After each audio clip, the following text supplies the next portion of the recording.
This is Jim Fetzer, your host on The Real Deal, with my very special guest today from Taiwan, Winston Wu, who has his Conspiracy Trilogy, a fascinating website here. He's got a Conspiracy Trilogy, a layman's guide to the Apollo moon hoax, JFK assassination, and 9/11 truth. I couldn't resist having him here as my featured guest. Winston, welcome to The Real Deal. Thanks for having me, James. It's an honor to talk to you, and I've been a fan of your work for a while. Please do call me Jim, and tell me a little about your background and how you got involved in the skeptic research. Well, I grew up in California. Whereabouts? Fremont, California, in the Bay Area. Oh, I was born in Pasadena. Oh, okay, nice. Yeah, and I was, exposed to a lot of different ideas and research material, and so I spent a lot of time in the library because during the 80s and early 90s, we didn't have the internet, so the only way to find out about conspiracies or paranormal phenomenon or whatever was to go to the library and research it, because you didn't have websites back then to look it up. And so, being the nerd or whatever I was, I spent a lot of time doing that, and I've just always had a passion, for the truth. And so I've gone through Christianity, atheism, and then some New Age paradigms, and so I just follow the evidence and the data and try to. Well, would you agree with my view, namely that theism and atheism are equally rationally indefensible, because not only can you not prove the existence of God, you also cannot prove the non-existence of God? Exactly. That's why I try to take a middle ground somewhere, and so eventually I went to pantheism, and now I basically just believe that all of us are connected some way at some level, but we're separate on the physical plane. But did you go to school in California? Yeah, I did. I went to a business college called Hayward State, and then I graduated in marketing. Then I moved up to Washington State to be with a girlfriend, and Did you take courses while you were there at Washington State? No, I just moved up there for an ex-girlfriend I had at the time. And well, your interests are so these are actually very philosophical. They don't have any natural affinity to marketing, so I'm rather intrigued by how you got involved in this kind of analysis of arguments, etc. That's a good question. I mean, that's a good point. See, when I was in college, I didn't really fit into the education system, because I didn't like memorizing stuff and being told what to do, and that business stuff just seemed so cold and heartless. It didn't seem meaningful to me. And I actually took a journalism course in Journalism 101. I was going to be a reporter because I loved writing. That was my main passion. But then, I had this bad vibe just from the journalism textbook that, I couldn't write what was from my heart. It seemed like everything was too structured, like I was writing for someone else, and there was just no freedom to express how I felt or what I thought. So something deep inside of me told me that wasn't for me, and so for a number of years, I job hopped around and did some marketing jobs, and then eventually, the more I wrote, the more fans I got on my websites, and after a number of years, I had so many fans and traffic on my site that I began to go for making a living out of it, and so now I'm able to make a living off of my website from advertising and ebook sales. And are you really? Yeah, and Winston, so that's just astonishing. That's just astonishing. It is, but it took several years to build up to that. I mean, it wasn't easy, and you have to have some really unique idea that works. And so it's not easy. And see, I'm too much of a freedom junkie to settle down. I like adventure and traveling, and so my goal the last few years has been to make a steady, good income so that I could travel the world. And from here, I plan to visit China and Europe and just, have an adventure because, life, life is short. So, well, and you gotta, experience as much as you can. And I find that, when you pass 30 or so, you start to value time more. And, but if you travel and have, a lot of interesting experiences and learn new things, and I'm very open-minded, so I would never be happy in a routine.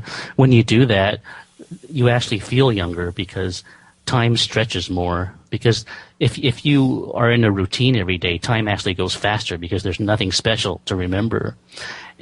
But when you travel and you have more meaningful experiences day to day or new experiences, it's like when you're a kid, time just seems to move slower, so it keeps you younger and slows down time. Because otherwise, if you see the same house and the same office every day and the same drive to work, time just becomes a routine and it just speeds up more. And so that's a discovery I've made.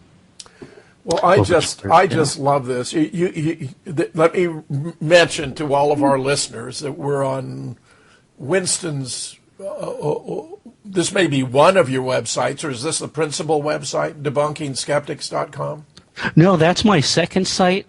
Okay. And that's more of a hobby site because I'm interested in paranormal phenomenon and conspiracies and just new ideas and alternatives. But my main site is an expatriate site at happierabroad.com. Okay. Well, here we are. We're gonna talk about what Winston has here on his Conspiracy Trilogy website, which is at, well, it's got 3 W's. You don't always have to use them, but 3 W's, debunkingskeptics.com/conspiracies with a capital C.htm. And Winston, you have 60 easy-to-understand, compelling arguments and evidence. I'm really fascinated to learn. Let's begin with the Apollo moon hoax. That's the first you mentioned, and I'm good to go for that. Give me some of your arguments. We can just go through them seriatim. Sure. Well, I've been researching that on and off for a number of years, and I was on the fence about that because both sides seem to have compelling arguments. But when you add everything up, and I listened to what Bart Sabrell said, and even on your show, and you had a great interview with him, and also Jera White, who's this guy on YouTube who makes hundreds of videos about the moon hoax.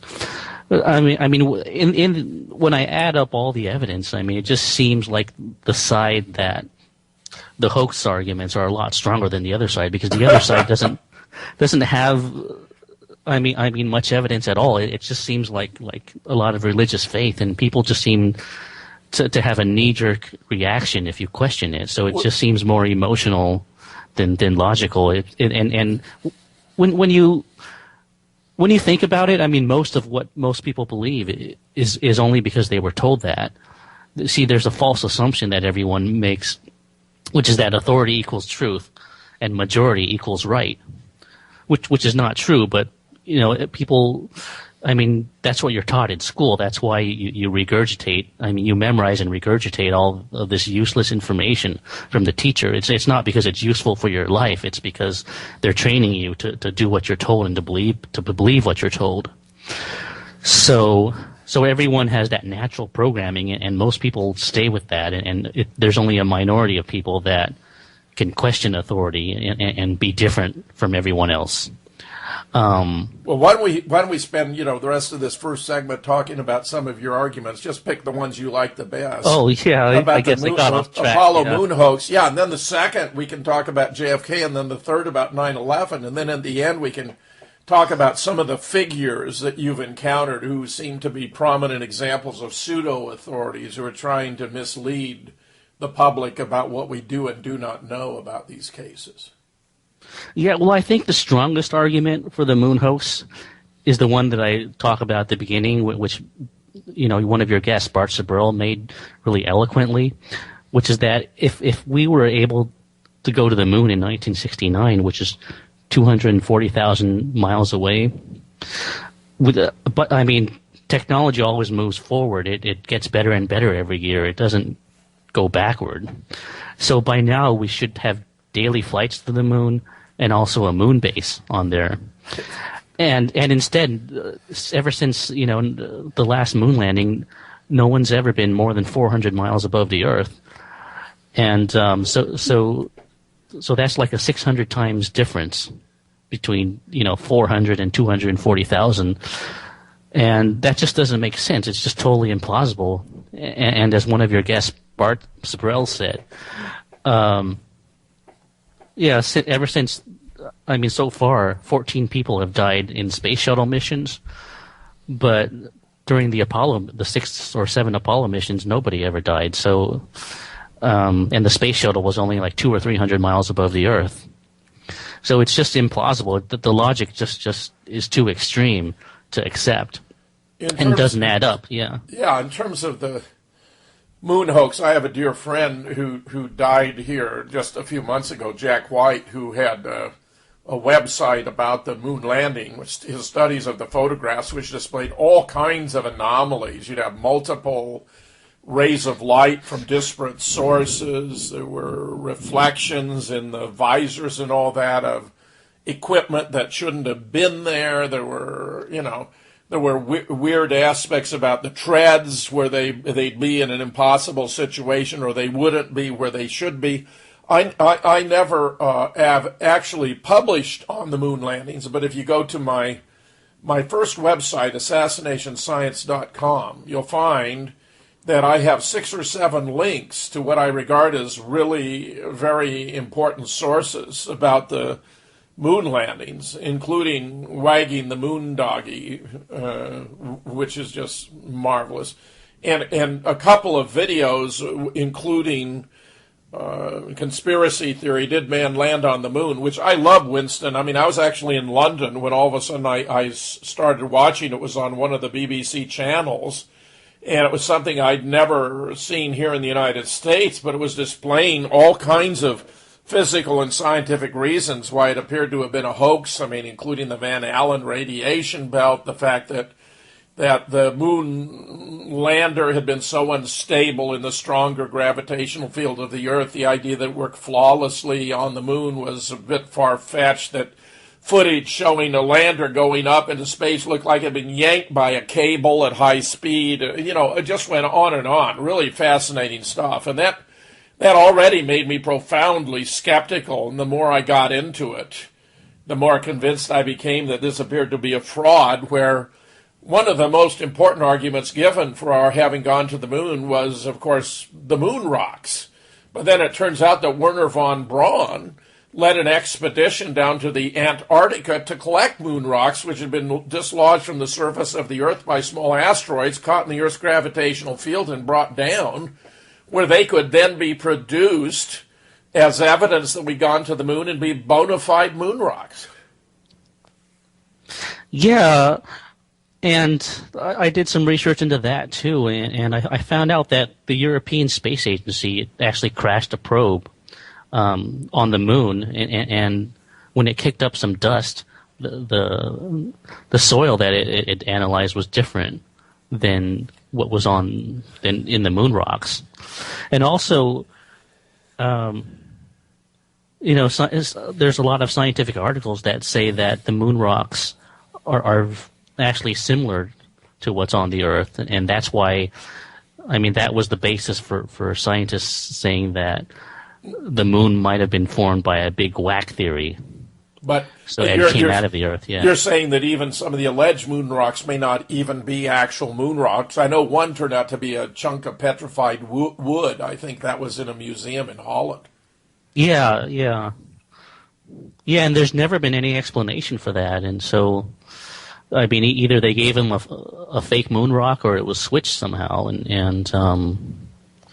but that was quite an embarrassing event. And also, NASA does not let any independent scientists analyze the moon rocks.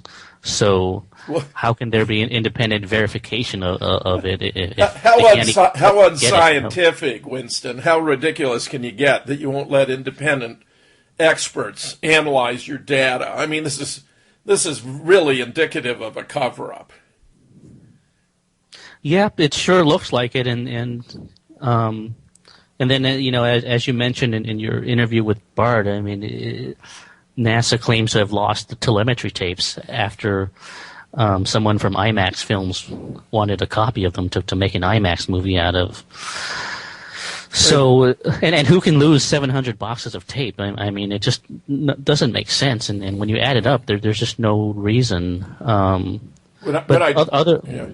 The second biggest argument are all those anomalies in the photos. And yeah. You mentioned Jack White. I think his website is the one aulis.com, yes. AULIS.com. Yes. And I had a look at that too and used a lot of photos and arguments from that. I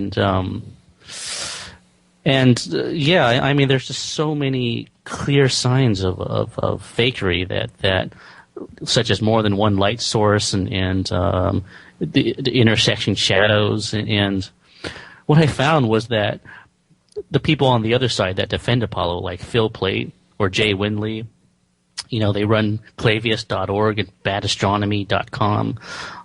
I mean, they were giving explanations that didn't fit the evidence. For example, they were saying that the moon reflects light upward, and that's why the astronauts could stand in the shadows and be lit up, or be behind, or have the sun behind them and have their spacesuit be so visible. But that doesn't hold water because the moon's albedo is only 7%. And that's about the same as asphalt, which is used on freeways. And a 7% albedo is not going to light up somebody like that. And even if somehow the surface could light someone up, I mean, it would be like going out into the snow on a sunny day and being, having the glare from the snow blind you. I mean, it'd just be so glaringly bright. And you can tell from the moon photos that the surface was not that bright, like you have in the snow. So, and anyone's, that's why when people go skiing, they have to wear that visor, those sunshades, because the sun from the snow can be so bright that it'll hurt your eyes.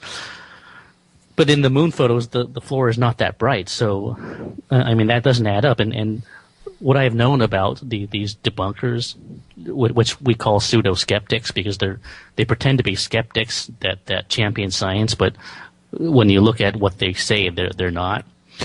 What I've noticed is that they prefer a false explanation or something that only has a 1 in a million chance, such as the single bullet theory in the JFK, for example.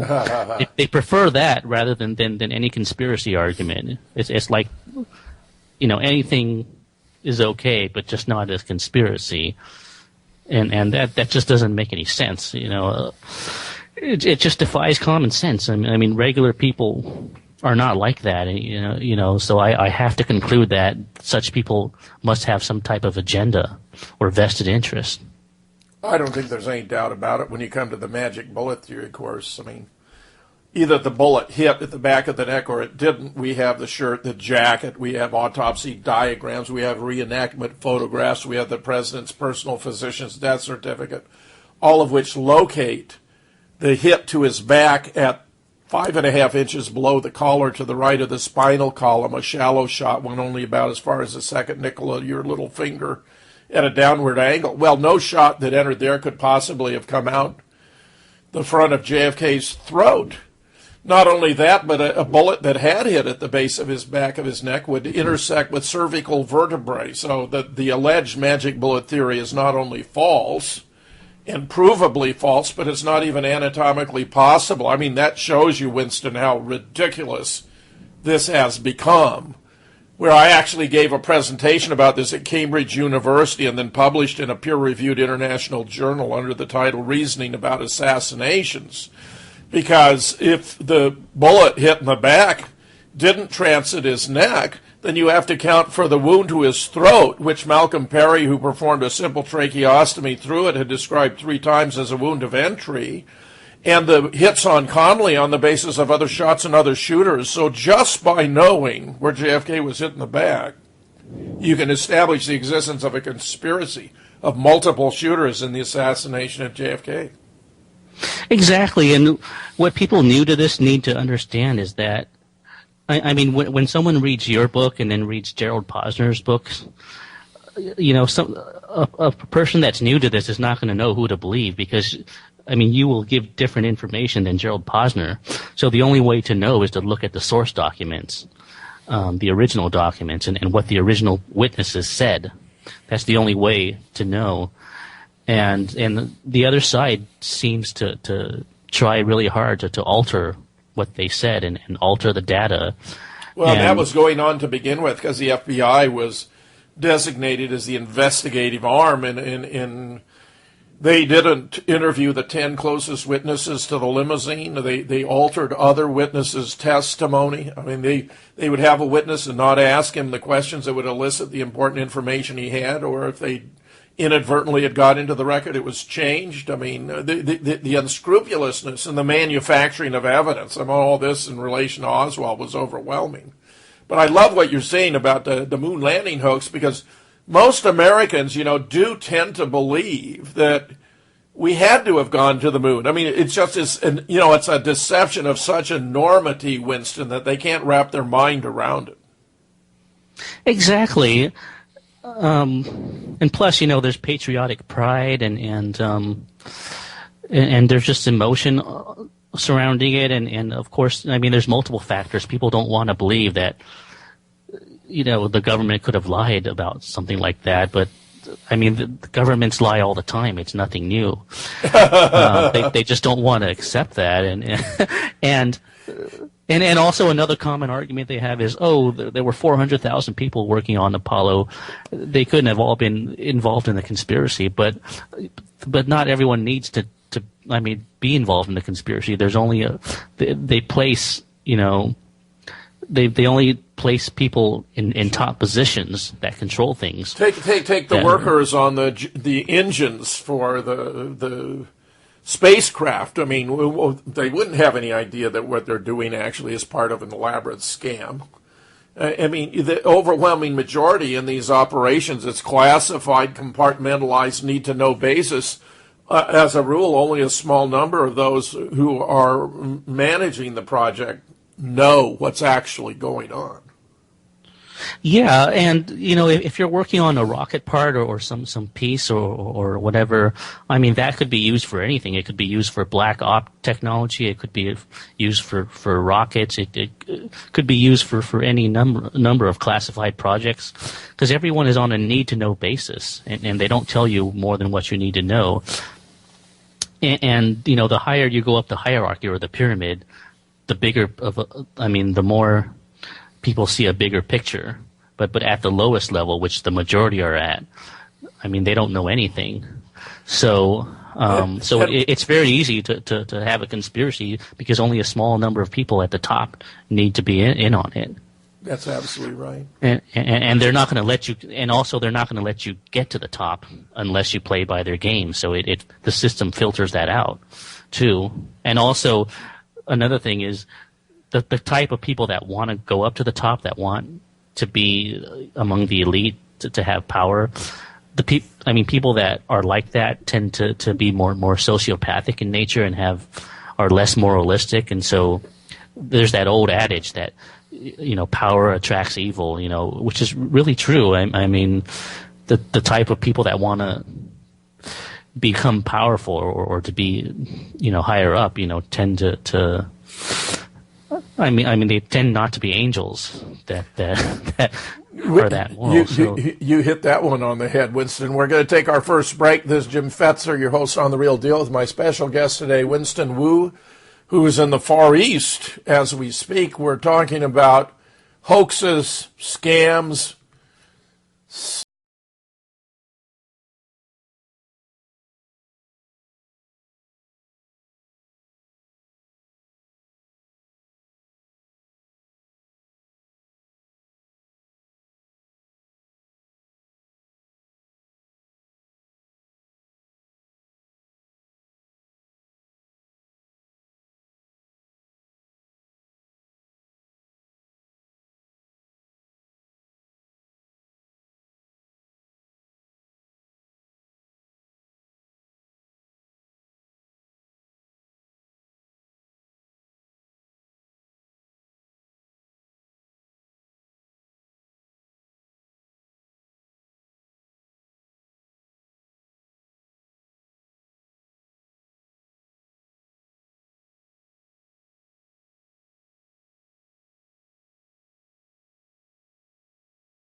Even Bush admits that Saddam Hussein had nothing to do with 9/11.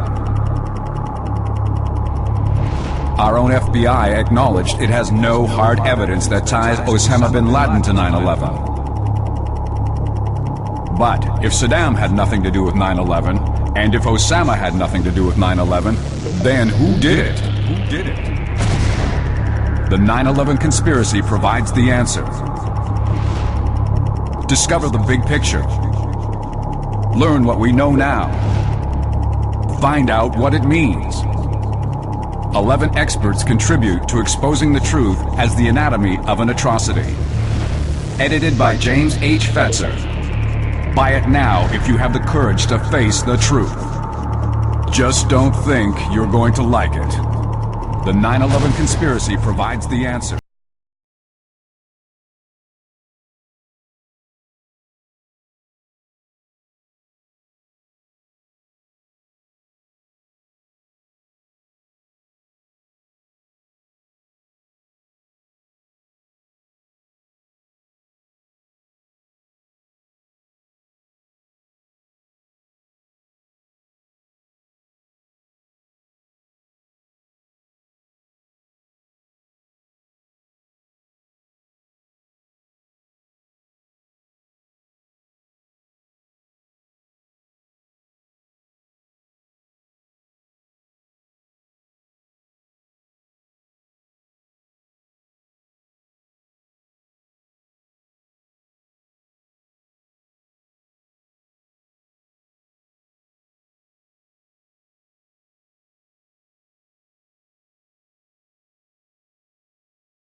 This is Jim Fetzer, your host on The Real Deal, continuing my conversation with Winston Wu. We're on his website, debunkingskeptics.com/conspiracies.htm.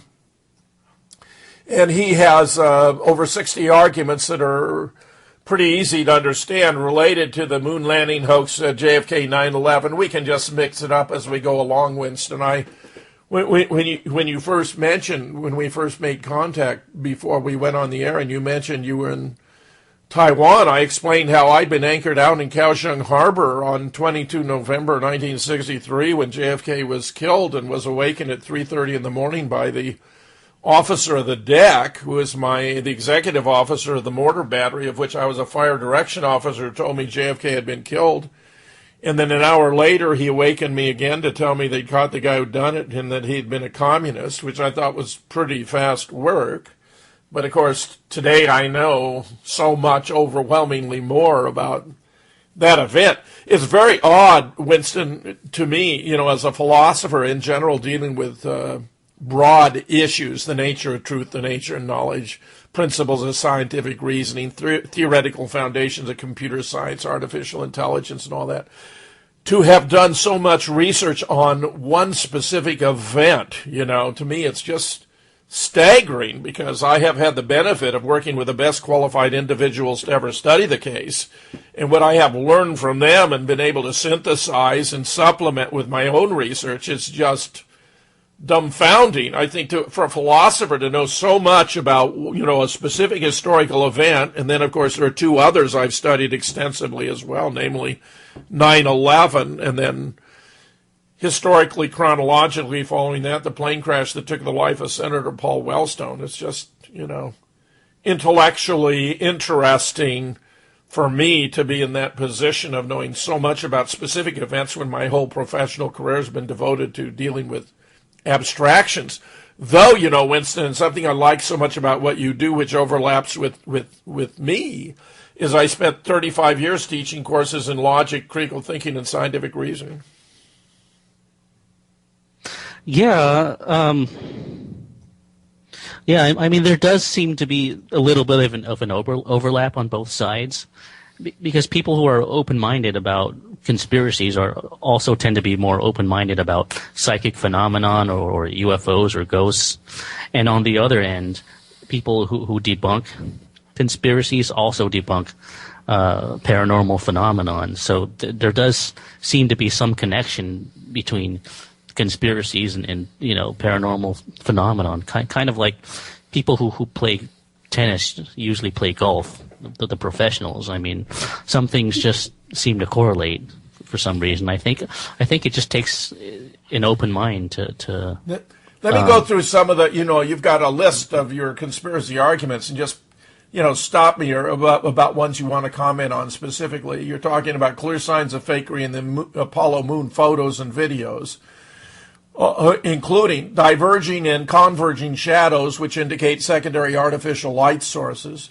astronauts in shadows lit up by multiple light sources, Buzz Aldrin spotlight photo, a smoking gun blunder, distinct lines separating foreground from artificial backdrop, white layer cloth placed over dirt behind astronaut, identical backdrops with different foregrounds and vanishing the lunar explorer, the limb, Scotch-like glass screen visible in moon images after adjustment of gamma and contrast, sun image on moon turns out to be light bulb in enhanced image, lunar rover with no tire tracks on either side, fake-looking moon from orbit with giant shadow from command module, wires visible above Apollo astronauts and NASA footage, footprints cannot be made in dirt or dust without moisture, American flag fluttering on moon with no error atmosphere, no blast crater under lunar landers. You got a lot of great ones here, and it goes on and on, Winston. One of the most interesting aspects of my, I've done I interviewed a half a dozen or more individuals about the moon landings. One was Rich Della Rosa, who did this wonderful JFK research site called jfkresearch.com, which was probably the best out there. It had the highly qualified experts doing serious research, in a collaborative atmosphere. But Rich had also done a lot about the moon landing. So if anyone were to go into the Real Deal archives and look for Rich Della Rosa, D-E-L-L-A, capital R-O-S-A, they'll find a couple of interviews I did with him. The Bart Sibrel you mentioned, and of course more recently I had Jay Wiedner on, who was pointing out that, he was offering reasons for believing what he clearly believes to be the case, namely that Stanley Kubrick, created the moon landing photos and got money to produce his 2001 Space Odyssey film.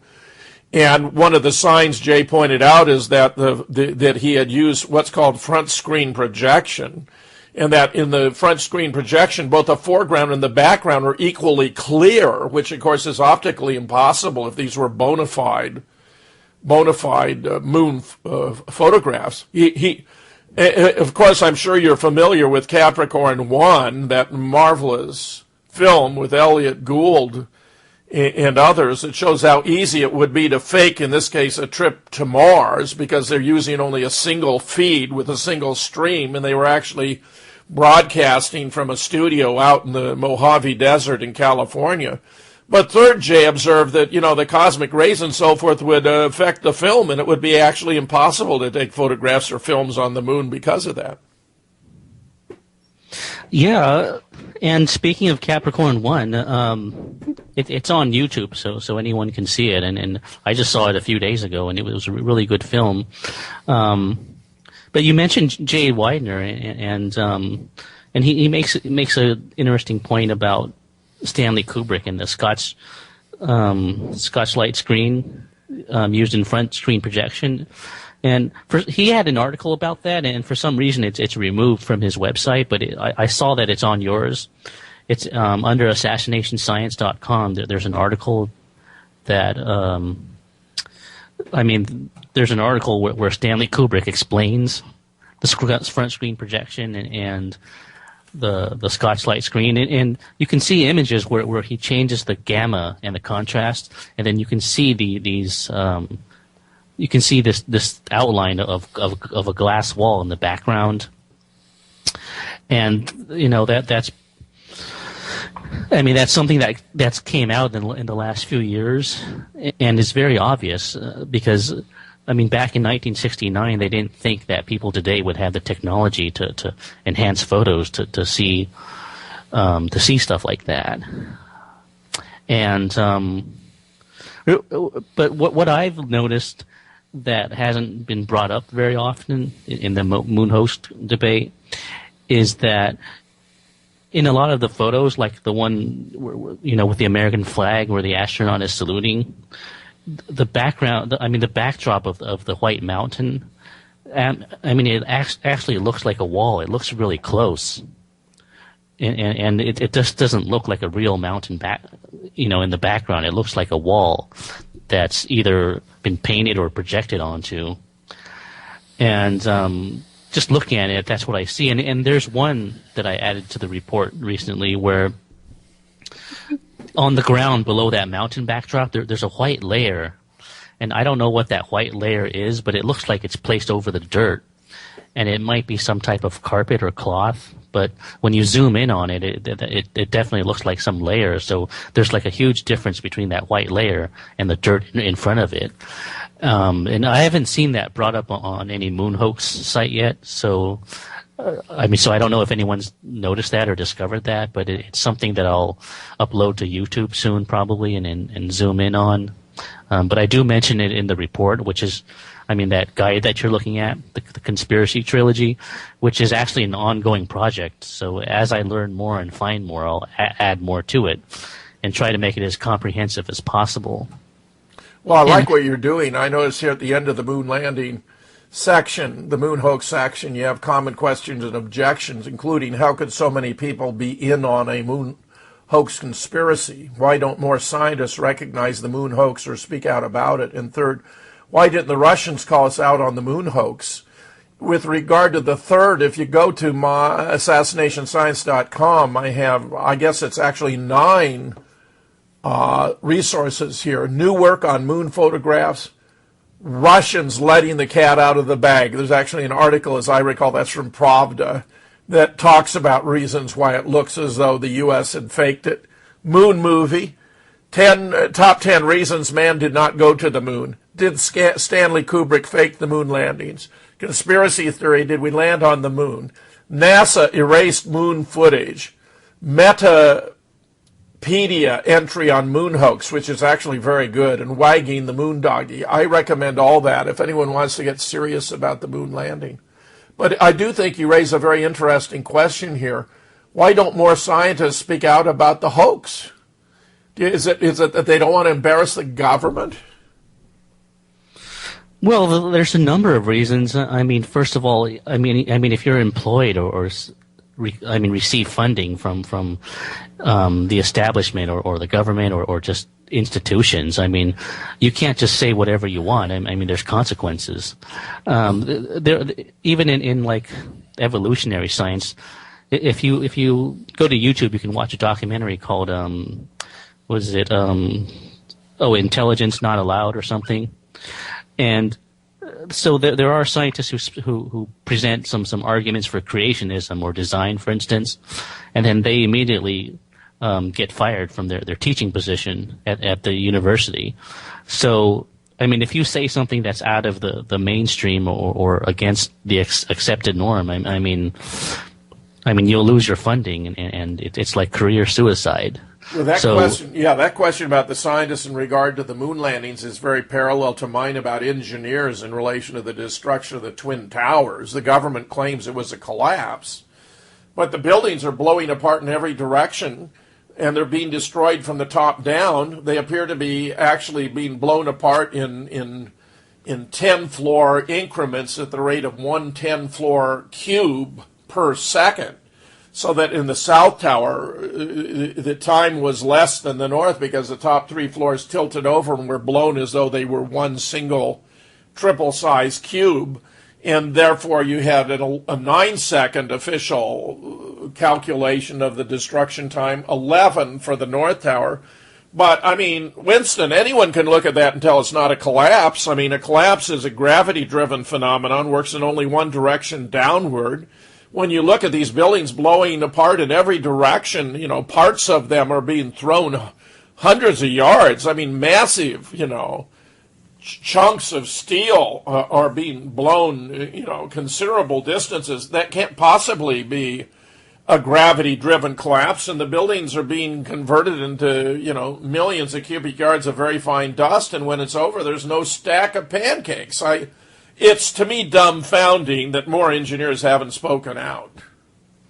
Exactly, and you know, it's probably because, you know, they're afraid. You know, people want to be accepted by their peers, and of course, if they're employed, they don't want to, you know, risk their careers or losing their jobs, and that's why, you know, in the 9/11 Truth movement, there's a high percentage of people that are retired because they, you know, once, you know, they're not employed, you know, they don't have much to lose. That's why if you go to patriotsquestion911.com, where there's all these professionals that have made public statements where they're questioning the 9/11 story, you know, a large percentage of them are retired, and probably a majority of them are because, you know, because if they're not retired, if they're still employed, then they have something to lose.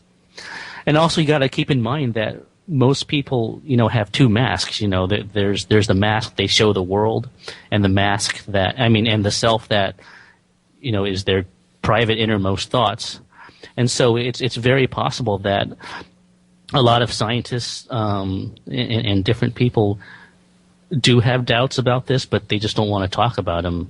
But so there's a lot of closet believers.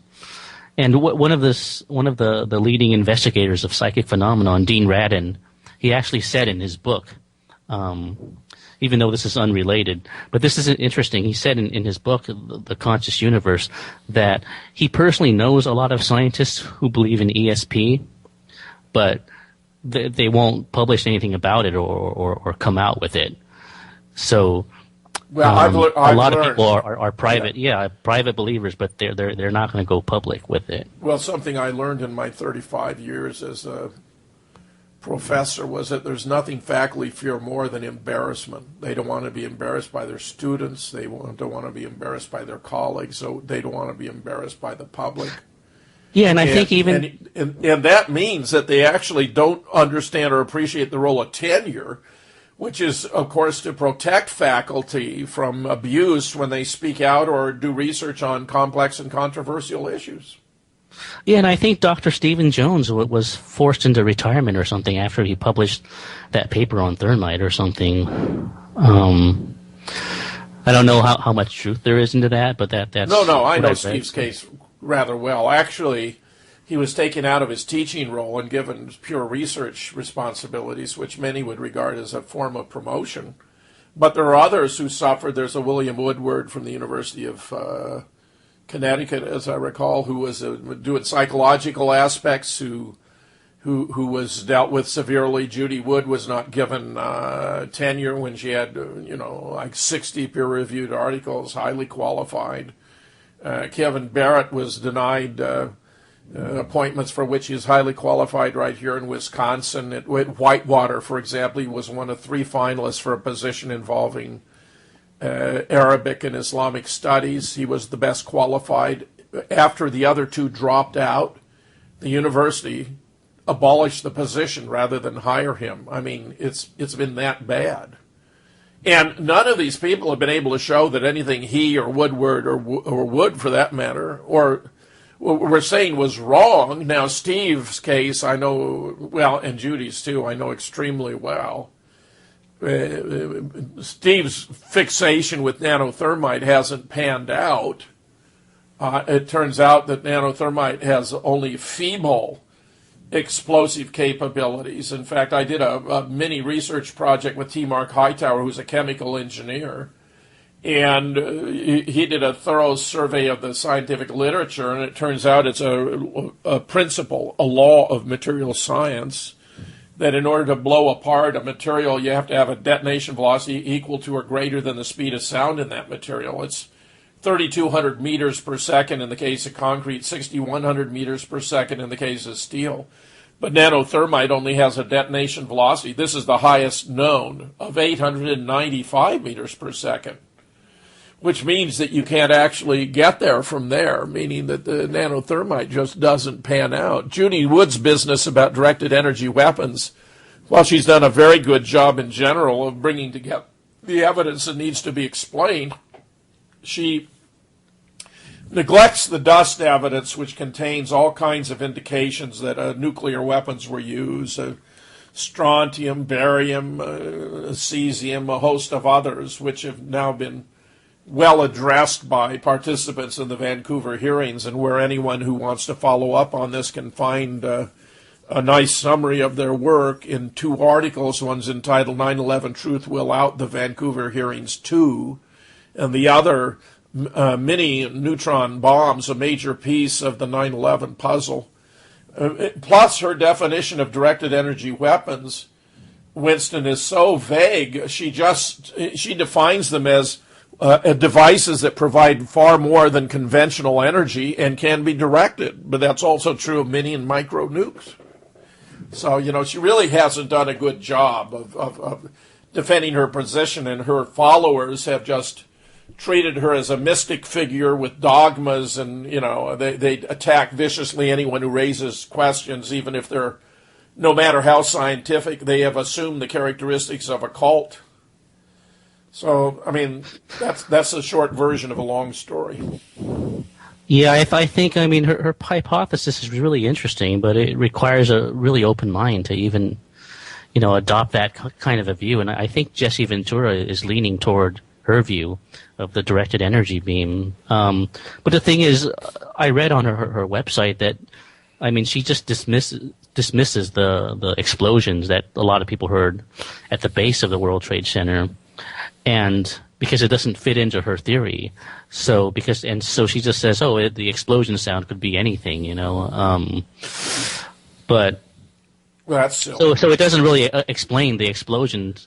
Of course, there were explosions in the sub-basements of both buildings even before the alleged impacts of the aircraft, which Willie Rodriguez, for example, observed in the North Tower. He was the senior custodian.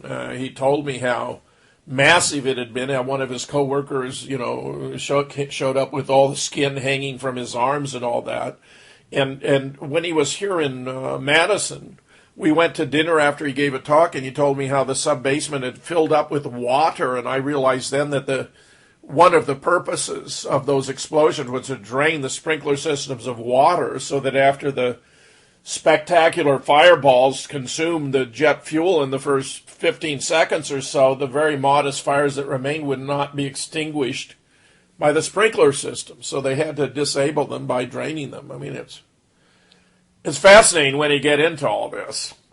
Yeah, and he actually said that the explosion came from the basement and pushed him upward. Yes. So if something happened underground, which it looks like, because there's actually a video by Etienne Soret which shows that the ground shook like 10 or 15 seconds before the collapse, and there's seismic activity too. Yes.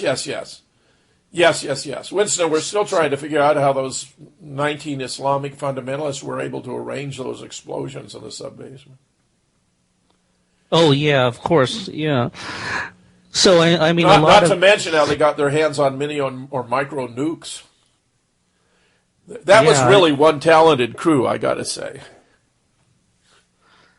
Yeah, and to hijack a plane with a box cutter, I mean, if everyone would have just overpowered them, it just doesn't make any sense. And I used to fly a lot, and I remember that the cockpit door is usually closed too. It's not usually open for anyone to just walk in. And Yes, that's what I yes. remember. So I don't know how they just walked into the cockpit. Well, just to show you how brazen the government has been about this, Zacharias Moussaoui was convicted in 2005 for his participation in the earlier bombing on the World Trade Center involving the Blind Sheik.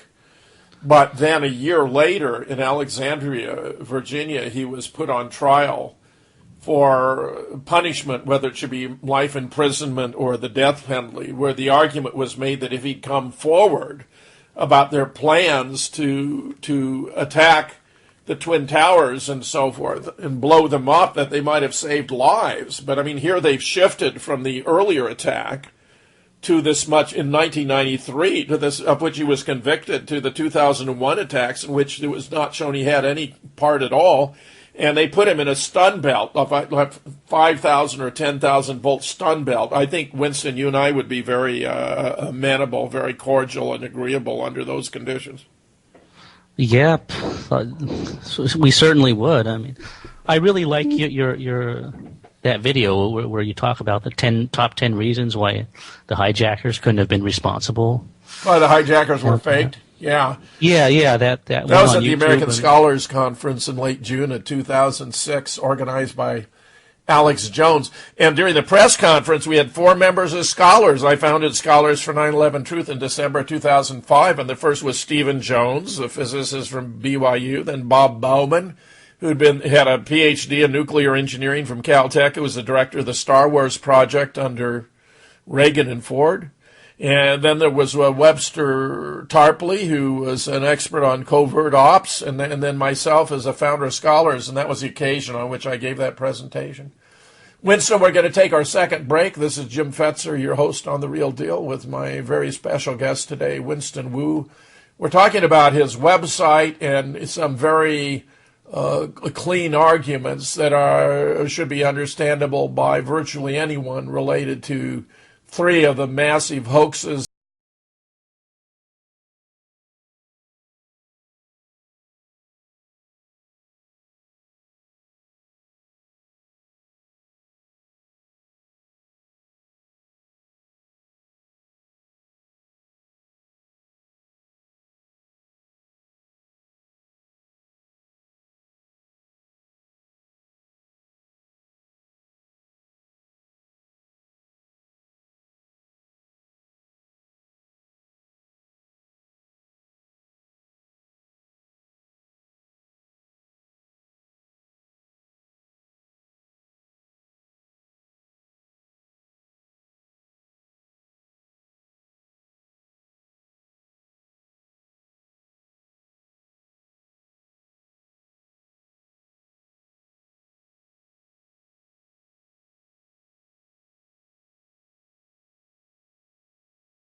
We can now say, with moral certainty and considerable scientific authority, that the death of JFK was committed by a meticulously executed conspiracy which was obscured by an extensive cover-up.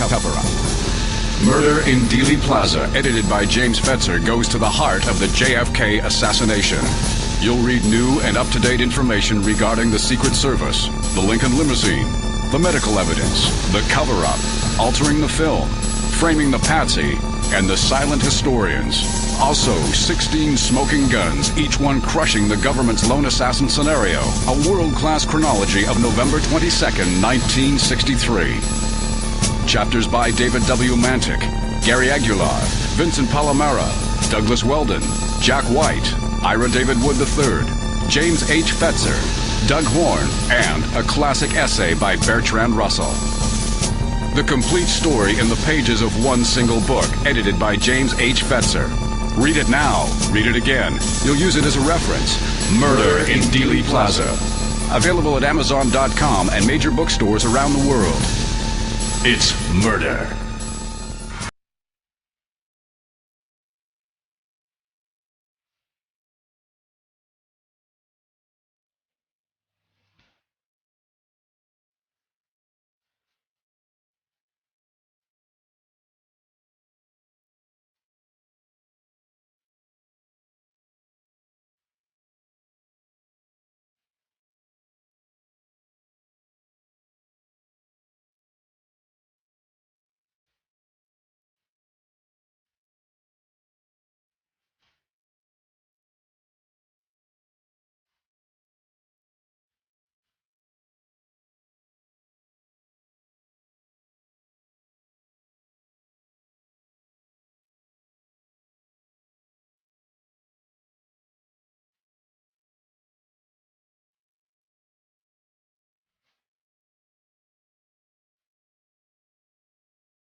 This is Jim Fetzer, your host on The Real Deal, continuing my conversation with Winston Wu. We're looking at his website devoted to debunkingskeptics.com/conspiracies. Check it out. You're going to like this. And we're going to say a little about the JFK assassination, Winston. You talk about voluminous evidence of a coup d'etat. I couldn't agree more. And you're pointing out how the extant film, the extant version of the Zapruder film, proves a fatal headshot came from the right front, and that's of course quite right. You have the body thrown to the back and to the left, but would you believe, Winston, not a single witness reported seeing that in Dealey Plaza? Yeah, I've been looking at that too, and I guess that kind of gets more complicated. I preferred the more simple explanation that Oliver Stone's JFK film talked about, which is easier to understand. But I guess that's a more advanced. Well, you can always pose an argument, namely that if the Zapruder film is authentic, then it proves that the shooter was to the right and front, and if it's not authentic, then it proves the government is engaged in a cover-up. So either way, they're impaled. I just returned from an event at the Roxy Theater in San Francisco on Thanksgiving Day, in which we showed Oliver Stone's film, and then they invited me out to talk about what he had right and what he had wrong. And then I was followed by St. John Hunt, who is the son of E. Howard Hunt, to whom he gave his final confession. And we were followed by Judith Berry Baker, who had been Lee Oswald's girlfriend in New Orleans. So it was quite an event, and it's going to be out and about, I think, on the internet and available in DVDs and all that.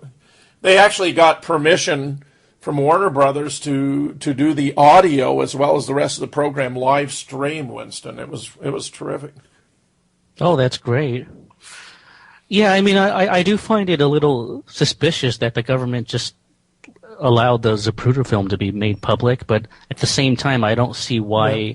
What it had to gain from people. Well, actually, it happened a little more inadvertently. Robert Groden had got a hold of a copy of the Zapruder film, and he approached Geraldo Rivera about running it. Geraldo used to play this really important function in American culture of having the show. I thought Jim Garrison was the first one that got it, wasn't it? Well, let's see. What year was the Garrison trial? The Zapruder was played on Geraldo in 1975. I'm trying to... Yeah, the Garrison trial was like in the late 60s or something, at least according to the JFK film. I mean... Yeah. Well, it was all rooted, revolved around that. 56 Yeah, that it was played. He got the film shown there, but to get to the public, it was done by Groden talking Geraldo into playing it on his show, which created such a stunning reaction that it led to the formation of the House Select Committee on Assassinations to reinvestigate the case, which took place in 76 and 77, and then, rather in 76, 77, then they published their final report in 79. Yeah. Well, regardless of the evidence being debated on both sides, the one thing that's clear is that there was an obvious massive attempt of a cover-up, and logically, if something is being covered up, then there must be a secret or a conspiracy, because if the official version was true, then no one would need to cover up anything. So that's just very basic common sense and logic. And so you don't even have to be smart. I mean, if you're just a normal person of average intelligence with a little bit of common sense, you can see that. So it's kind of foolish for these really smart lawyers like Gerald Posner to be denying that, because even a redneck person could see that, there's a cover-up and then there's a conspiracy, which means there's a conspiracy. I mean, it's just too obvious. So, but the JFK one is, in the minds of most Americans, the most plausible, because I think most polls show that the majority of Americans do believe that there was a conspiracy. So I think 85% don't believe the Warren report, and the vast majority of them believe there was a conspiracy. And it's very difficult, I think, anymore to find anyone who actually thinks Lee Oswald was a lone gunman. I think that's a vanishing species. Yeah, and so I find it funny that every time the mainstream media talks about it, they still act like the official story is the only one that's true, when the majority don't accept that anymore. And I don't know if I think you commented on that Peter Jennings special, Beyond Conspiracy, before. Oh yeah. How he just took whatever, he just took the forged data of that trajectory of the single bullet theory, which was faked, like Robert Groden explained, and he just parroted that as fact. Yeah, I mean, among the many flaws of these attempted reconstructions, they do some gelatinous mold of a neck and so forth, but they don't introduce a spinal column. They don't introduce cervical vertebrae. I mean, and there was that silly reenactment on the Discovery Channel. I don't know if you saw that. I pretty much seen them all, but go ahead. Tell us. Yeah, well, I mean, they recreated that, and they had sharpshooters reenacted it. It was similar to the one where you and Jesse Ventura tried to reenact the shooting. Yeah. And you can see the Discovery Channel reenactment on YouTube. And for some reason, they always support the official story. And the thing is, most of them. It's not surprising because these aren't independent investigations. They're being produced in order to support the official theory. I mean, that's where the financing comes from. Yeah, and that's what it seems like. But I mean, most of the shooters, were not able to hit the headshot that easily, so it wasn't even that easy. Jesse had a far superior weapon. He's a much better marksman, and he was firing at stationary targets. He did 3 replications of 3 shots each, and he was able to score once. He hit one target one time in those 3 replications of 3 shots each, and none of them were within the alleged time interval of around 6 seconds. Yeah, so the probability is just so low, and Oswald would have only had one chance. And plus, if I remember from Robert Grodin's book, I mean, the first 2 shots would have been obscured by that tree. Yes. It's absurd. If there actually had been a lone assassin, it's obvious his best shot would have been as the president was coming up Houston Street directly toward the building, and he could have hit him in the torso, the head, probably relatively easily, even a mediocre shot like Oswald, if he had a halfway decent weapon. But they wanted to get him into the kill zone, to have the opportunity for triangulated fire, where there actually turned out to have been 6 or even more assassins at different locations. Yeah, and the reenactments don't include that tree, so I mean, it's not really a reenactment, and plus the car is not even moving either. So you make a nice point here, by the way, about the autopsy photographs, not only contradicting the doctors and nurses who, of course, reported seeing this blowout to the back of the head, fist-sized blowout. But in the case of the Bethesda autopsy report, you have this massive blowout. I mean, it turns out, Winston, you may not know this, but Doug Horn, when he was the senior analyst for military records for the Assassination Records Review Board, learned from Thomas Evan Robinson, who was the mortician, how Humes, who was the medical officer who was in charge of the autopsy, took a cranial saw to the skull of JFK and enlarged the wound right there in front of Thomas Evan Robinson and another medical technician. They were sitting there when he did it. So do you think it's possible that this Zapruder film could have shown, like, parts of the back of the head shooting out stuff, but it was just edited out or something? Oh, yeah. Yeah, absolutely. Sure. Yeah. In fact, Erwin Schwartz... That would be evidence of editing, yeah. Well, Erwin Schwartz, who was this is all in the Great Zapruder Film Hoax in the prologue. Erwin Schwartz, who was an associate of Zapruder, has reported that he saw his brains blown out to the left rear over the trunk. And of course, they hit Officer Bobby Hargis so hard, where Hargis was riding to the left rear of the limo, he initially thought he himself had been shot. So what they had to do, they had to clean all the brains off of the trunk and all that, as well as take out the limo stop, because Greer actually brought the limousine to a halt after bullets had begun to be fired, and it could have been as much as 4 to 6 seconds. And Jack was hit twice during that interval. He was hit in the back of the head. He fell forward. Jack eased him back up and was looking him right in the face when he was hit in the right temple by a frangible or exploding bullet that had the effects I've just described. But Erwin Schwartz was very emphatic about it. We also know a half a dozen researchers actually seen a version of the film before it was edited, and the limo stop was quite abrupt, so abrupt that it jostled the passengers, threw them forward, and oddly enough, Winston, they kept some of that footage where John Connolly and his wife were thrown forward, as well as Roy Kellerman and William Greer, and reintroduced it after frame 313, which is, of course, supposed to be the fatal headshot. So if you can take your eyes off of JFK and watch the next 6 or 8 frames or so, you'll see they're thrown forward when the limousine is allegedly accelerating, and they should be being pulled back into the seat, so that elementary physics is violated there too. And of course, they not only painted over the blowout rather crudely, they blew up the film and painted it over and then shrunk it back down so that a group of Hollywood film restoration experts, which have been looking at this question, have been appalled by the amateur way in which it was done.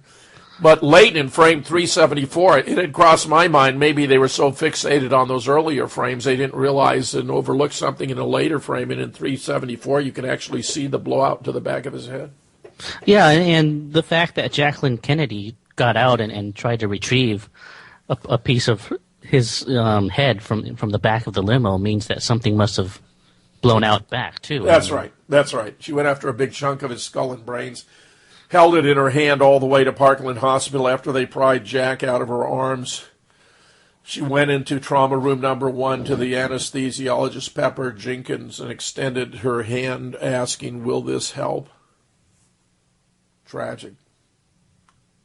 Yeah, and I sometimes wonder why the Kennedy family never made public statements about well, who they thought was behind the Teddy actually wrote a letter to Ed Hoffman, who was this deaf mute who was up behind he may have been on the triple underpass and saw a gunman behind the grassy knoll take his weapon apart and put it into a toolkit carried by another man, and then they walked in opposite directions.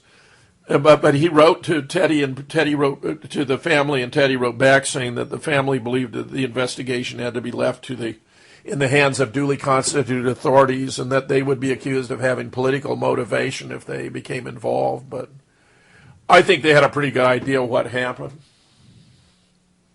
Yeah, it's just way too obvious. So tell us what you think what are some of the most important of the arguments you've encountered, or the evidence that refutes the official account of JFK before we turn to 9/11.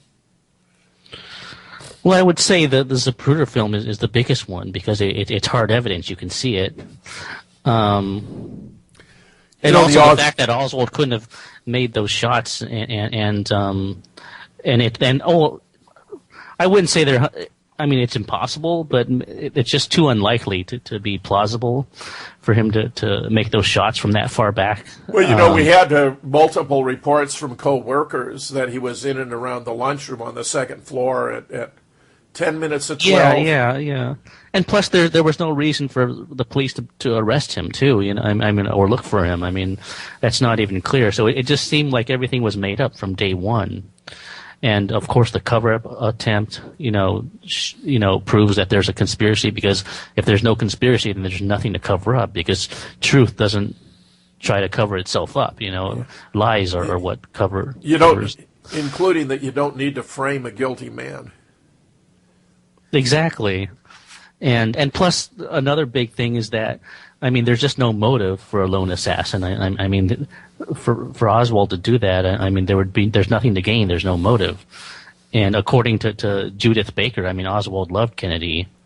Marina confirmed that. She said he bore no ill will to JFK and actually admired him, so he had no motive. The weapon was a piece of junk, so he didn't have the means. And of course, actually, it turns out he was not just in and around the lunchroom. He was actually in the doorway at the time the motorcade passed by. As recent research that I've been doing in collaboration with Ralph Sinkay, Richard Hook, K.D. Ruckman, and Claire Kuhn has shown. It's really remarkable, where two of the most recent articles, and I now have, 6 or 7 about this, Winston. I love what Jesse Ventura says. He says, follow the money, and that's really the rule of thumb that you go by. If you follow the money and ask, who had the most to gain, who had the means, motive, and opportunity, none of those leads to Oswald. There's just no reason. And you could say the same for the RFK assassination, for the Martin Luther King assassination, and even for the John Lennon assassination. There's just no motive, and it just looks too staged. Yeah, no motive for the alleged assassins to have committed the crime, yes. Yeah, why are they taking out people that are fighting for peace, that are a threat? That appears to have been the threat. Richard Nixon, I gather, was alarmed, concerned that John Lennon might lead a peace protest, and that it could have political reverberations for him, and that he may have been the one who designated that John Lennon should be killed. Yeah, and I mean, Chapman still. I mean, Mark David Chapman. He maintains that he did it alone. But I mean, if he was a victim of MK Ultra, like a Manchurian Candidate, he wouldn't know himself. Well, Sirhan doesn't remember anything either. So. Right, he certainly falls in that category. I mean, a hypnotist who worked for the CIA actually boasted about having hypnotized him before the shooting of Bobby Kennedy. So. Listen. Yeah, and there's a really good film called Evidence of Revision that goes into all of that. That's on YouTube that you can watch. I've had that recommended to me repeatedly, and I haven't seen it yet. I gather it's a really, really fine film. Yeah, it's like 9 or 10 hours, and it takes oh my goodness, really long 9 or 10 hours. Who produced it? Do you happen to know? No, I went on Amazon.com, and it didn't have a name. Maybe I missed it or something, but it's available for sale on Amazon.com and also on YouTube. But 9 hours. It's just a lot of different stock footage, and it's just really extensive and goes into a lot of detail. Excellent. Tell us about 9/11, Winston. What have you found the most important arguments related to 9/11 to see through the haze, the fog thrown out by our government? Well, the most important reason, first of all, is that towers can't collapse at close to free fall speed just from fire, especially with Building 7, which wasn't even hit by a plane. Yeah, well, Winston, no steel structure I arrive has ever collapsed from fire before 9/11, after 9/11, nor on 9/11. So yeah, the whole thing was just a sham. It just doesn't add up to common sense because, I mean, every building has some kind of support structure. If it had no resistance, the roof above you would collapse on you right now. And each of the World Trade Center towers was like 500,000 tons. Yes. So you can't just evaporate that into nothing just because a few floors at the top were on fire. That's right. That's a nice point. In fact, that's the most powerful point, yeah. Chuck Baldwin, who's a retired high school physics, math, and chemistry instructor, has done a calculation of the relative mass of the steel, where the major beams were 6 inches in the sub-basements and then 5, 4, and tapered up to about a half an inch at the top or a quarter inch even. And that if you looked at the top 14 floors of the North Tower, for example, which are alleged to have collapsed and brought about a pancake collapse of one floor after another, they only represent 1.4% of the mass of the steel.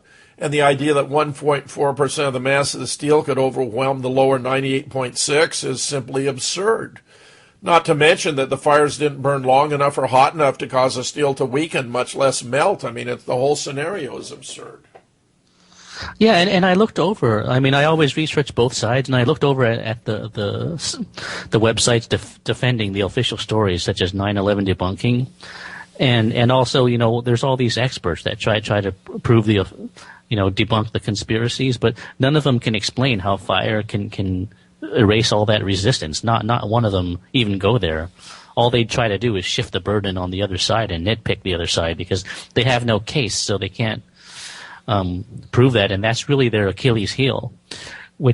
And so they try to obfuscate it and say, oh well, the fire could weaken steel, and cause it to buckle.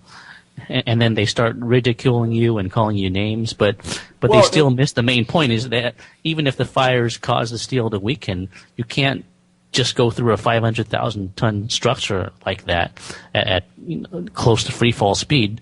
And another trick they use is to say, oh well, it's not free fall because you can add a few seconds at the onset of the collapse. And so they try to use a small technicality to get out of that. But that misses the point, because even if even if Building 7 fell at 6 seconds, 7 seconds, or 10 seconds, it still cannot fall at that speed just from fire. So they missed that crucial point. Well, NIST actually studied 236 samples of the steel and found that 233 had not been exposed to temperatures above 500 degrees Fahrenheit, and the other 3 not above 1,200 degrees. But Underwriters Laboratory had certified the steel used in the building to 2,000 degrees Fahrenheit for 3 or 4 hours without suffering any adverse effects. And in fact, that certification was validated in 1975 when there was a massive fire on the 11th floor that burned intensely at around 2,000 degrees for 3 or 4 hours, and when it was over, none of the steel had to be replaced. In fact, it was that occasion when they decided to install the sprinkler system. Plus, exactly. Yeah. Plus, of course, Winston, the fires were distributed asymmetrically. So if, contrary to the case, the fires had burned hot enough to cause steel to weaken or melt, the effects would have been asymmetrically distributed. So you would have had some gradual tilting and sagging. You wouldn't have the complete, total, and abrupt demolition sequence that ensued. Exactly, and you can see that with houses on fire too. I mean, even when a house burns down, it does so in a deforming way, and pieces start falling over. They don't fall straight down, and it's slow and gradual too. But with a steel structure, I mean that's never happened before. For example, there was a Madrid tower called the Windsor Tower in Madrid, yes. And it was on fire for 20 hours or so, and then there was another one in China, in Beijing, called the Cultural Center Tower, which was on fire for a long time too, and none of them ever lost the structural integrity. So from every single angle, it just doesn't make sense, and it just testifies to how people are don't want to face this, and how emotional they are about this rather than logical, and it takes some guts to think for yourself, Well, but it's just embarrassing, and even NIST, never modeled the alleged collapse sequence. They claimed they brought it to the point of initiation, but they never modeled it. And, of course, no collapse could actually have taken place with those structures. So it's they didn't model it because it would have exposed the charade they were performing. In fact, it's embarrassing to me that the government has scientists on the payroll that are, doing nothing but covering up offenses committed by the American government. Yeah.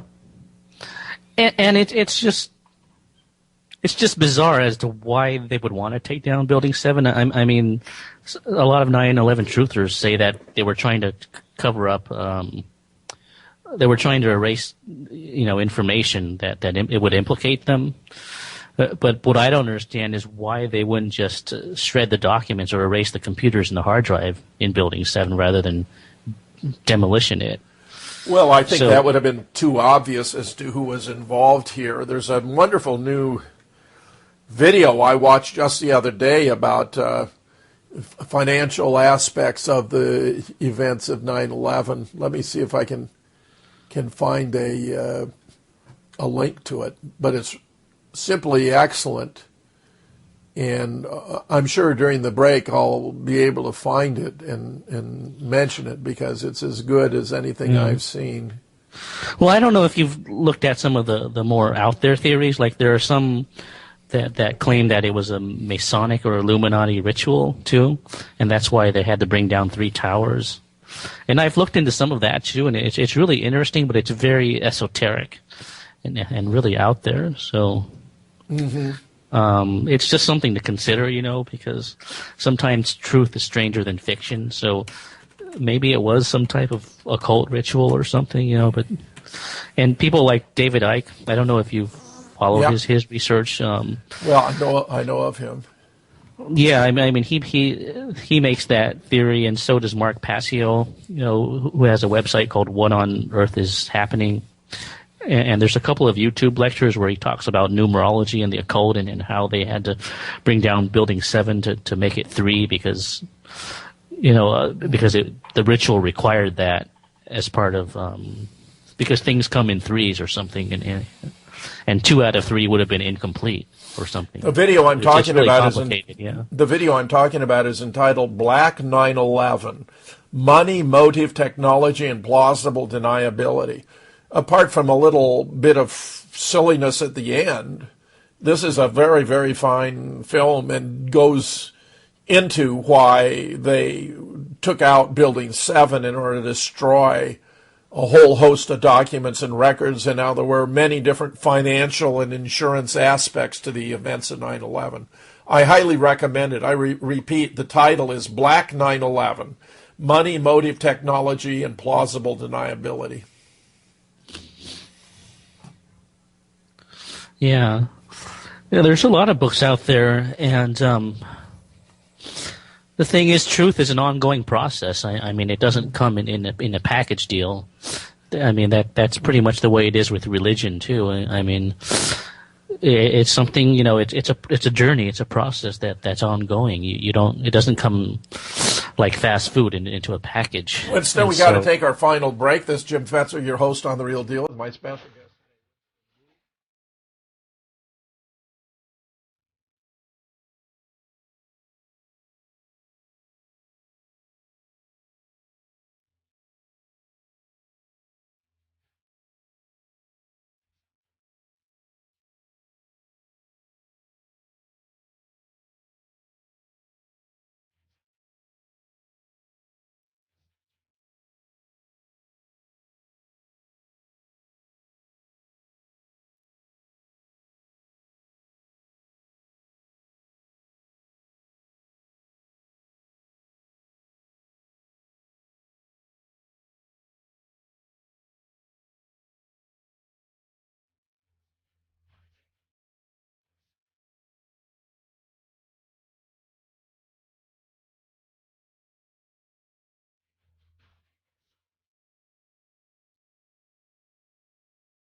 Stem cell research, abortion, cloning, evolution, creation science, intelligent design.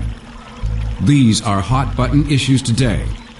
Religion and science, morality and government, corporations and fascism. If you want to know what's happening to this nation this very day, then you won't want to miss Render unto Darwin. After 35 years of teaching logic, critical thinking, and scientific reasoning, Jim Fetzer offers a critique of the Christian rights crusade against science. If you want to understand the issues, if you want to be informed, this is a book you won't want to miss. Render unto Darwin, at Amazon.com and the major bookstores. Render unto Darwin. Revere Radio is listener supported. We need your donations to pay for live internet streaming radio, our toll-free call-in number, and our website with free MP3 archive links and interactive forums. Your lovin' give me a thrill, but your lovin' don't pay my bills. Now give me more. That's what I want. That's what I want. That's what I want. Just go to RevereRadioNetwork.com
This is Jim Fetzer, your host on The Real Deal, concluding my conversation with Winston Wu, especially about his website, where he has a guide, a layman's guide, Conspiracy Trilogy, a layman's guide to the Apollo moon hoax, JFK assassination, and 9/11 truth.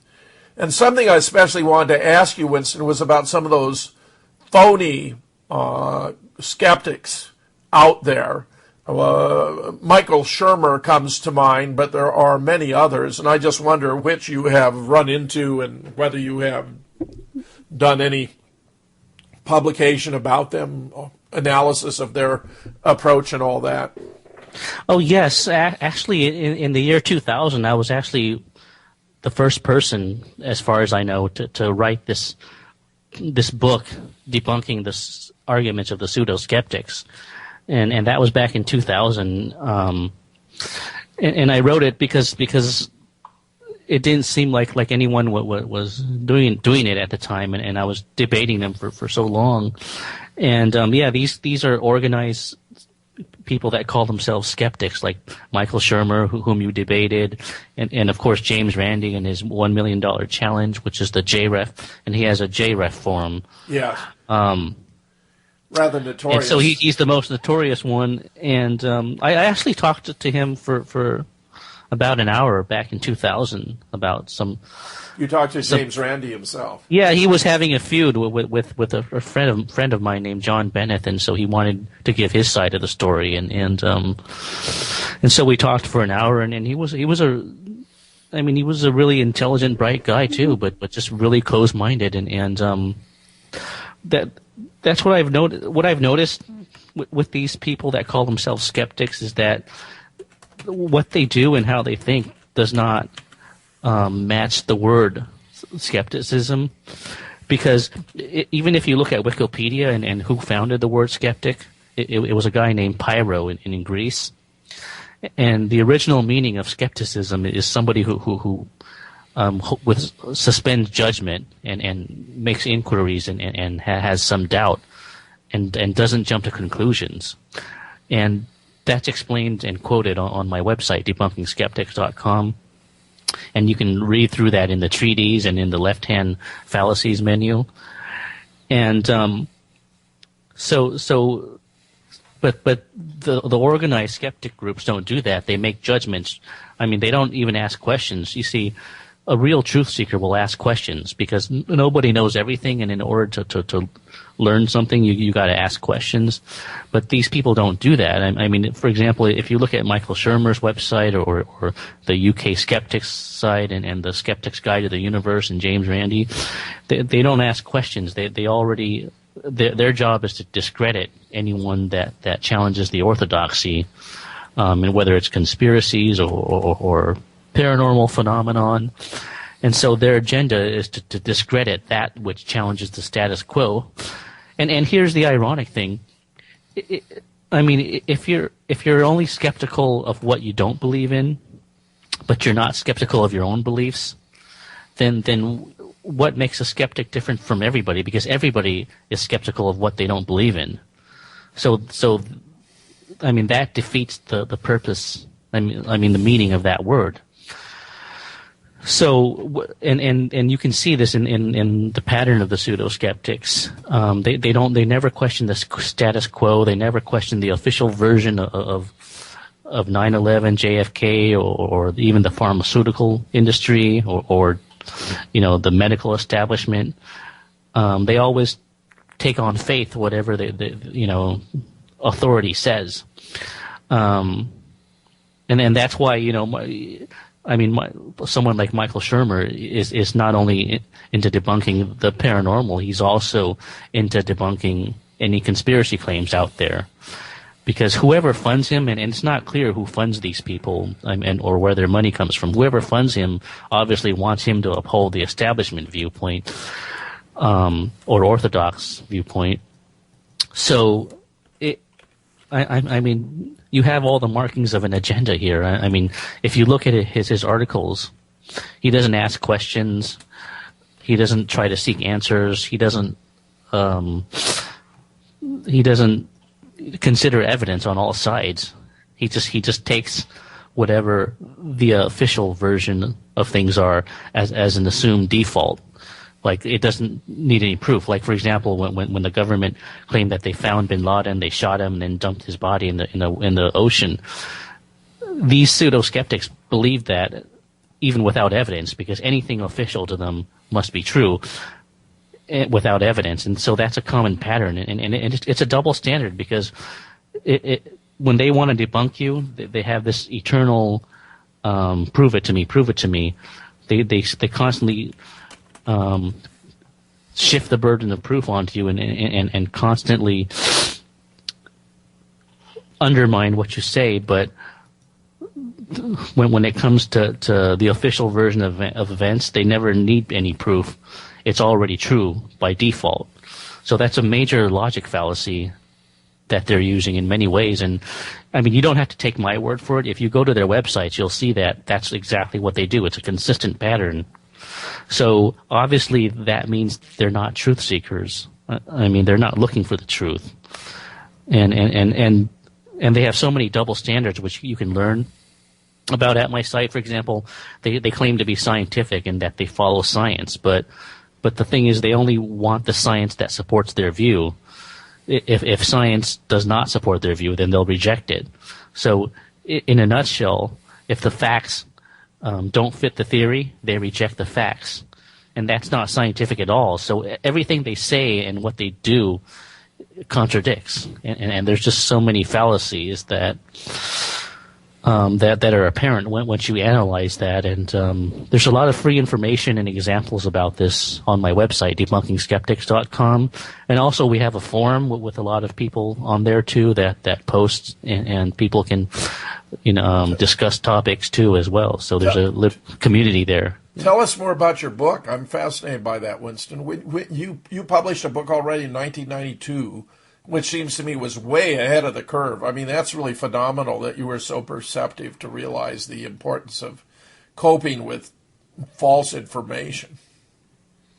Well, that book came out in 2000 or 2001, not 1992. I meant 2002, yeah. Yeah, the debunking pseudo-skeptic arguments one, yeah. That, I believe, was the So that wasn't related specifically to 9/11? No, it was more about paranormal arguments, because they have all these books and arguments and websites about how paranormal phenomenon is not real, and they used all these fallacies. And so I had been debating them for a number of years, since the late 1990s. So I put all the stuff that I learned into a book. I try to make use of what I learned, because if I learn something just for my own curiosity, I like to make use of it by writing an article or producing a website or a book about it. And and that's what I've done with all this conspiracy research. I mean, after researching what you say and what all those other people say, I make use of that and put it together in my own words. And the way I write is very easy to understand. So I try to contribute what I can to information and to people waking up and just knowing the truth and waking up to the enslavement, because if your mind is not free, you can never be free. You have to wake up, and know the truth in order to be free, to just be set free. And so this pertains to a lot of things, to religion, to pseudo-skepticism, to science, to government. I mean, there's just many levels of life. And you just have to be courageous, and most people are not ready for that, I think, but every year it seems to be growing, just like the 9/11 truth movement seems to be growing every year. So with the internet and all this free flow of information, that has helped and educate people and what will help people. It sparked a catalyst, and I don't know if you've heard of the 100th monkey syndrome, where when several people learn how to do something or wake up, it starts to spread. It's like we're all connected to some consciousness. So if a few people learn a new skill, it seems like a lot of people learn that skill at the same time. So at a certain level, we're all connected, and that really helps. So is that part of your argument for the paranormal? It's one of them. That there's a lot of arguments. The 100th monkey effect is just.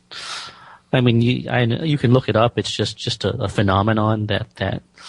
I mean, it happens with monkeys too. Like when they have a lot of monkeys, if a few of them learn to do something, a lot of them will learn at the same time.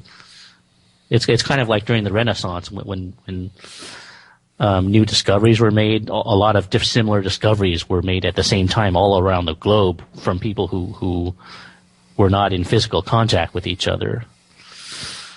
So, I mean, that's something good that we can hope for, that a lot of people are waking up and realizing these things and thinking for themselves.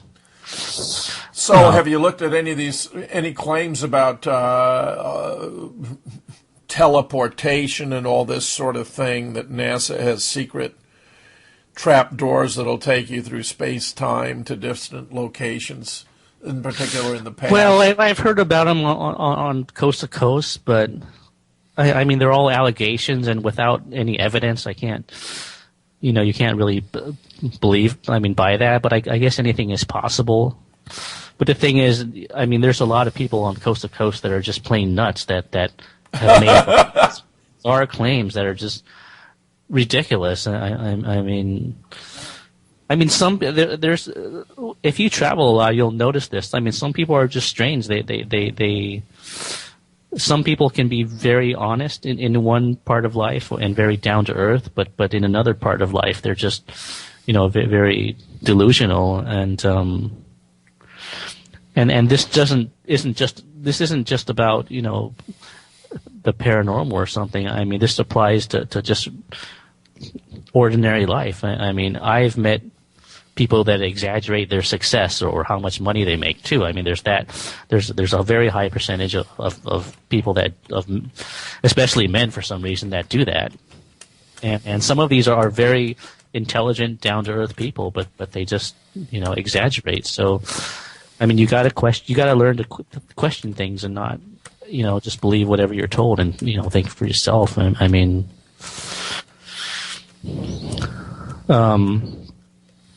but yeah, I mean, there's a lot more information on my site, and I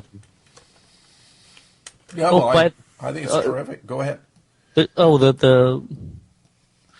was going to say in the movie Capricorn 1, when the astronauts are lying on TV, you can see that there's this reluctant, unhappy face that they're making in that film, and that looks so eerily similar to how the Apollo 11 astronauts looked during the press conference, which I remember you talked about too. So, I mean, I didn't mention this earlier, but that press conference is also very revealing because they looked really unhappy there, whereas anyone else would have been really ecstatic after coming back from the moon. So. Yeah, if you'd actually come back from the moon, you ought to be pretty thrilled about the whole thing. But if it was some kind of scam and you're the unwilling or involuntary participant, you're going to have a whole different outlook.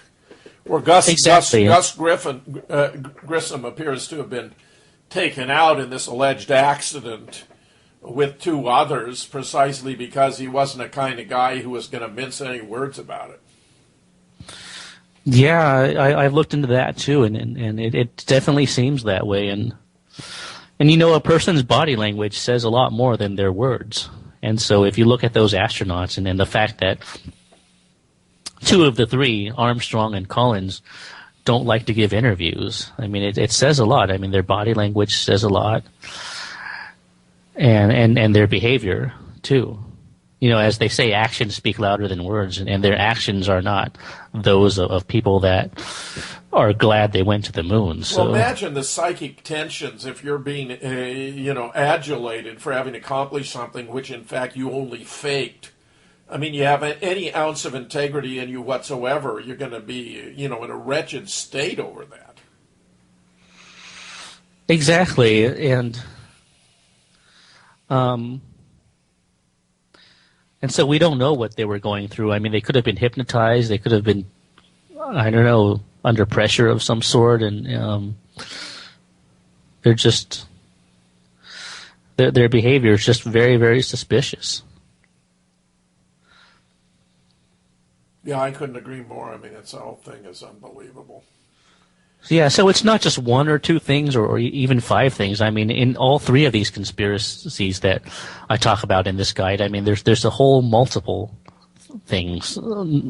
It's cumulative. I mean, there's just like 20 or 30 arguments you could make that make sense, that are good, and with that many, and whereas on the other side, the official story doesn't have much to back it up.